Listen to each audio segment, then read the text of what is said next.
bienvenue dans ma petite cuisine. Alors aujourd'hui, je vous propose un kimchi de haricots verts. Alors j'avais des haricots verts, puis je savais pas vraiment quoi en faire.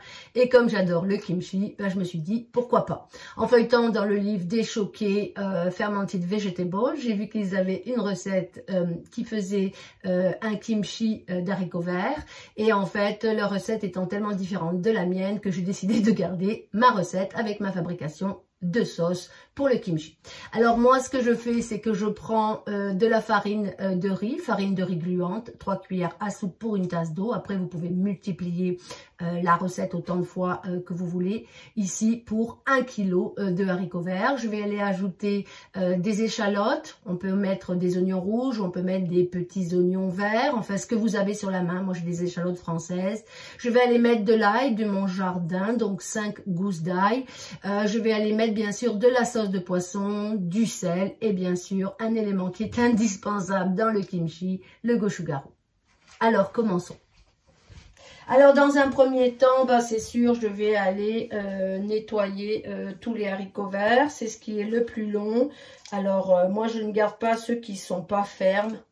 Je les enlève, je vais vraiment aller trier tous mes haricots verts.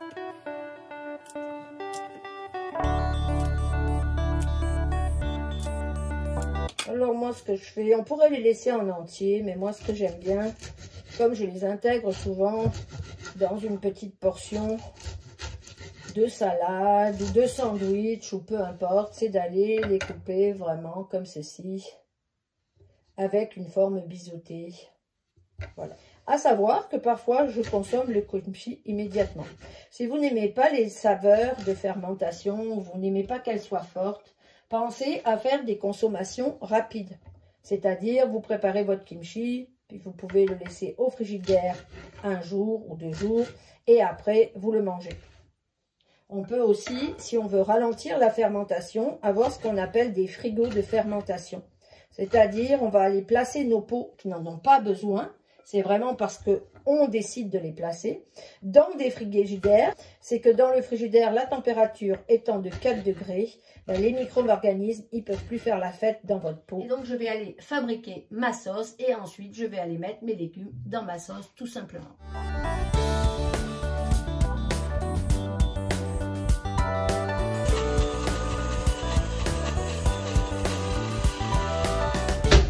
Voilà, j'ai passé la sauce directement au mixeur en mélangeant tous les ingrédients avec ma farine de riz mélangée à l'eau.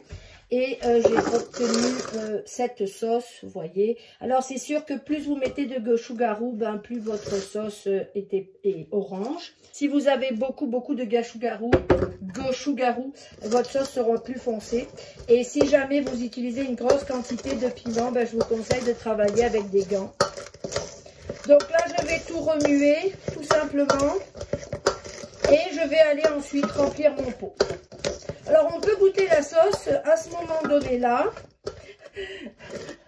Alors, depuis quelques jours, j'ai la Covid, je ne sens rien, je ne goûte rien, donc je ne me payerai pas le luxe de goûter parce que je sais que ça ne sert à rien. Mais vous, goûtez et regardez si c'est assez fort pour vous, si ça vous convient. On va donc aller remplir son pot.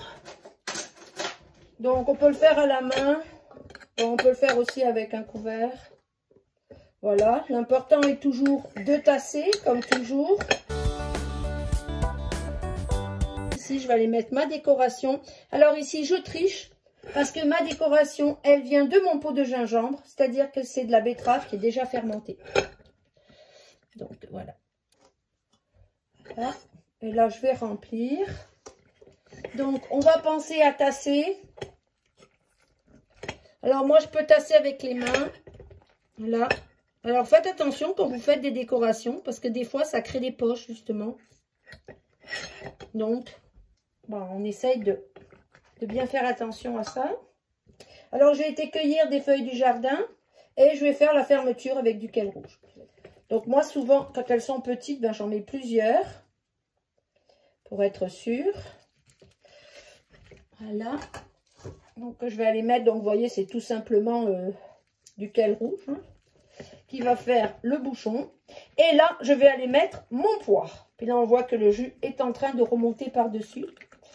Donc, ça va être magique. Alors ici, j'ai mon pois en verre. Si vous n'avez pas de pois en verre, vous pouvez toujours essayer d'utiliser, pas essayer. La méthode que recommandent les Showcase est avec un sac plastique. Ils utilisent un petit sac qu'ils remplissent d'eau et qu'ils mettent au-dessus. Bon, moi, j'ai jamais testé. Que je vais aller mettre mon pois par-dessus. Voilà. Alors, vous voyez que j'ai quand même un espace en haut.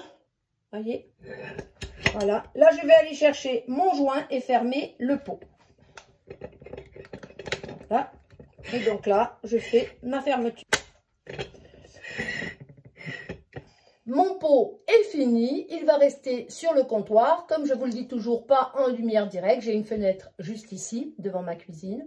Et on va le mettre dans un coin de la cuisine. On va l'observer, on va entendre le chant de la fermentation. On le laisse 6-7 jours sur comptoir. Et après, on peut le mettre en stockage dans un endroit plus frais.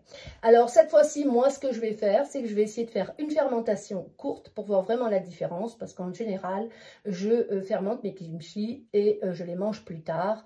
Mais là, j'aimerais vraiment aller utiliser ces petits haricots verts fermentés, soit dans un bibimbap, soit dans une omelette, soit dans une quiche. Donc, avoir peut-être des saveurs de fermentation qui sont moins fortes. Voilà, je vous dis à la prochaine fois. Au revoir.